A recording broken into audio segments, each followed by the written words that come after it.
इंसान को डंक मारने के बाद मधुमक्खी की मौत हो जाती है, और वही मधुमक्खी जब दूसरे कोई कीड़े को काटती है तो मरती नहीं है। तो ऐसा क्यों होता है? क्या मानव शरीर में कोई ऐसा पदार्थ है जो मधुमक्खी की जान ले लेता है? तो आइए मधुमक्खियों की मौत के पीछे के इस वैज्ञानिक कारण को समझते हैं, जिसे जानकर आपका सिर चकरा जाएगा। दरअसल मधुमक्खी डंक से नहीं, बल्कि डंक के दौरान होने वाली समस्या से मरती है।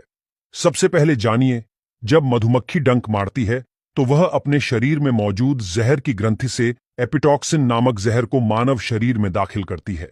जब मधुमक्खी डंक मारती है तब मनुष्य की त्वचा मोटी होने के कारण मधुमक्खी का डंक मनुष्य के शरीर में ही फंस जाता है। डंक मारने के बाद मधुमक्खी अपने शरीर को इंसान के शरीर से अलग करने की कोशिश करती है, लेकिन इसका डंक फंसा होने के कारण इंसान की त्वचा से बाहर नहीं निकल पाता है, और खिंचाव के कारण मधुमक्खी के शरीर के कुछ हिस्से, मांसपेशियां और पाचन अंग टूट जाते हैं, और मधुमक्खी की विष ग्रंथि मनुष्य की त्वचा में फंसी रह जाती है। यह घटना अति सूक्ष्म सेकंड में घटित होती है, जिसे इंसान और मधुमक्खी दोनों को इसका पता नहीं चलता, और अंत में मधुमक्खी के अंग टूटने के कारण वो मर जाती है। लेकिन वही मधुमक्खी जब किसी दूसरे कीड़े को डंक मारती है तब वो नहीं मरती है। इसकी वजह यह है कि दूसरे कीड़ों की चमड़ी इंसानों की चमड़ी से पतली होती है, इसीलिए वह मधुमक्खी जीव जंतु को डंक मार के उड़ जाती है। मधुमक्खी काटती है तब इंसान के शरीर में मेलेटिन नामक टॉक्सिन दाखिल करती है। इंसान का शरीर तुरंत ही इस टॉक्सिन से बचाव करने लगता है, इसलिए जिस जगह घाव होता है वहां सूजन आ जाती है।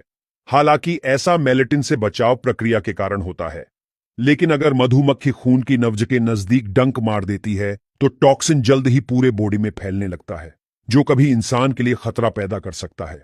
इसीलिए मधुमक्खी काटे तो तुरंत ही उसके डंक को खींचकर निकाल लेना चाहिए। जीतने वक्त तक डंक चमड़ी में फंसा होगा तब तक जहर फैलता रहेगा। हालांकि यह डंक मधुमक्खी की जहरीली ग्रंथि ही होती है, जो मधुमक्खी के बॉडी से टूटने के बाद इंसान के शरीर में जहर फैलाती रहती है। चलिए अब यह जानते हैं कि शहद के छत्ते में शहद कैसे बनता है। शहद के छत्ते में 3 प्रकार की मधुमक्खियां होती हैं, जैसे कि रानी मधुमक्खी, नर मधुमक्खी और श्रमिक मधुमक्खी। रानी मधुमक्खी करीबन 5 साल जीवित रहती है, जबकि श्रमिक मधुमक्खियां गर्मी के मौसम में 2 से 5 हफ्ते और सर्दियों में अंदाजन 20 हफ्ते तक जिंदा रहती है। रानी मधुमक्खी का काम मधुमक्खियां पैदा करना है और श्रमिक मधुमक्खियों का काम शहद बनाना होता है। अब जानते हैं शहद कैसे बनता है। जब मधुमक्खी फूलों पर बैठती है तब फूलों की पराग, जिसे नेक्टार कहते हैं, वह मधुमक्खी के पैरों के निचले हिस्से में चिपक जाती है।